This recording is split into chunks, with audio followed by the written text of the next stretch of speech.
এক মঈনুদ্দিন আজমিরির উপরে সাহায্য হয়েছে, আর এত কোটি কোটি মানুষ আমাদের উপরে সাহায্য হচ্ছে না কেন? আমরা শুধু ঠোলটা রয়ে গেছি মুসলমান, ভেতরে মুসলমানের আদর্শ নাই।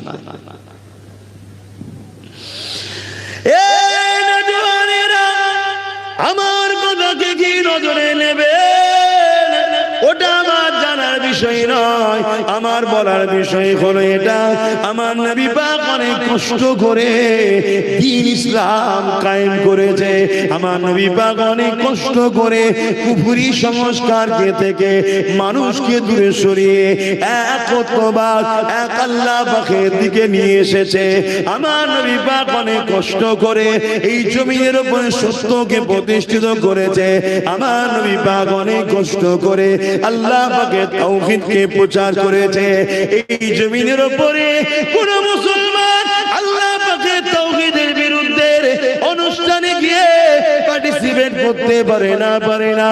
যদি কেউ করে তাকে মুসলমান বলা যাবে না, তার জানাজা পড়া যাবে না। সে মুসলমান সুরাতে মুনাফিক, মুনাফিকের জন্য দোয়া চাওয়া, মুনাফিকের জানাজা পড়া আল্লাহ পাক কোরআনে আমার নবী পাককে নিষেধ করে দিয়েছে। এই যুবকেরা হযরত ওমর ফারুক রাদিয়াল্লাহু তাআলা এই বিষয়ে বারবার ভাবতেন, আল্লাহ জানে এমন কোন এলান করে দেয় মুনাফিকদের জানাজা, মুনাফিকদের দোয়া চাওয়ার বিষয়ে আল্লাহ পাক আয়াত নাযিল করে নবী পাককে জানিয়ে দিয়েছে, হে ঈমানদারেরা মুনাফিকের জানাজা যেও না, মুনাফিকের জন্য দোয়া চেও না।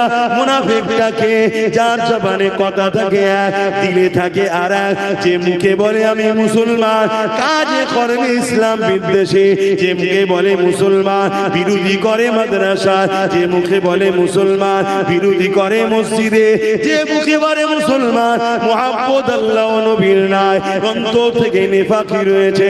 এ হলো মুনাফিক। মুনাফিক তো সেই ব্যক্তি যে কিনা এই জমিনের উপরে আল্লাহর দ্বীনকে মিটাচ্ছে, যারা তাদেরকে শক্তিশালী করার জন্য সর্বদিকে সহযোগিতার হাত বেরিয়ে দেয়, তাদেরকেই তো মুনাফিক বলা হয়। আর অনেক মুনাফিকের সংজ্ঞা আছে।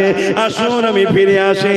আল্লাহ নবী কতটা কষ্ট করে এই দ্বীনকে কায়েম করেছে।